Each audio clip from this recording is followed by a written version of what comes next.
When I realized my own brother is sexually assaulting me, I never thought my own brother could hurt me. Not like this. Not in the way that breaks you from the inside out. But when I finally realized what was happening, it felt like the whole world collapsed and worse. No one believed me. I'm still trying to put the pieces together, trying to understand how someone I trusted with my life could become the person I feared the most. It started so subtly, almost like nothing was wrong. But deep down, I knew. I felt it. At first, I brushed it off as innocent things, little touches that felt awkward. Wrong, but I was just 12, and I didn't know what to think. Maybe it was my fault. Maybe I was overreacting. That's what I told myself, over and over. He was my big brother, 21 years old, the person I was supposed to look up to, the person I thought would protect me. I remember the way he used to smile when he talked to me. That smile seemed so warm at first, so genuine. I wanted to believe he cared, but there was always something beneath it. Something darker I couldn't explain. At times, when we were alone, I would freeze, feeling this strange mix of fear and confusion. The first time it happened, I was barely able to understand what was going on. I remember sitting in the living room watching TV when he sat down beside me. I was happy he wanted to spend time with me, but then he touched me just a little at first, and I pulled away quickly, my heart pounding. He laughed it off, said I was being silly, but the feeling in my stomach twisted into knots. There were nights when I woke up confused and scared, unable to scream, frozen in place. My body betrayed me, trembling with fear I couldn't explain.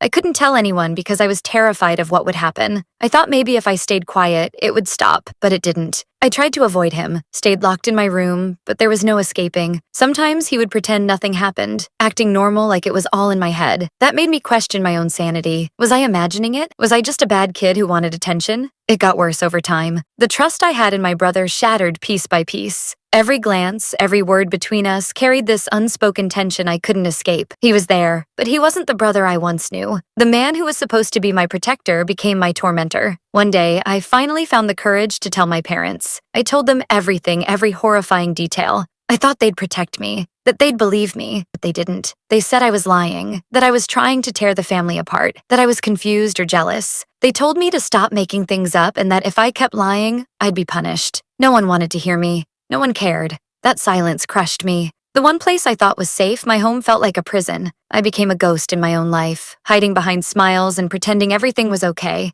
But inside, I was dying. I started doubting myself every single day. Was I really telling the truth? Was I just imagining things to hurt my brother or get attention? The shame and guilt buried me deeper and deeper. I didn't want to live like that. I wanted to scream, to run away, to disappear, but I couldn't. I was trapped by silence, fear, and the people who were supposed to love me the most. I stopped trusting anyone. My friends noticed the change, but I couldn't tell them the truth. How could I? How could I explain something so dark and painful without them looking at me like I was broken, like I was damaged? Every day was a battle to keep going, to stay alive. I became good at pretending I was fine, pretending my life wasn't falling apart. It's been years since then. Years of carrying the weight of secrets and pain no child should ever have to bear. My brother moved on, and so did everyone else, but I'm still here broken and silenced. I never thought healing was possible. The scars inside me felt too deep, but I'm starting to believe there might be a way out, even if it's just a flicker of hope in the darkness. I'm telling my story now because I don't want anyone else to feel as alone as I did. I want survivors to know they are not crazy. They are not alone. And most importantly, they are not at fault. If you're out there, feeling trapped in your silence, please know this. You deserve to be heard. You deserve to be safe. You deserve to heal. But still, I have this question that haunts me every day. How do you heal when the people you love the most refuse to believe your truth?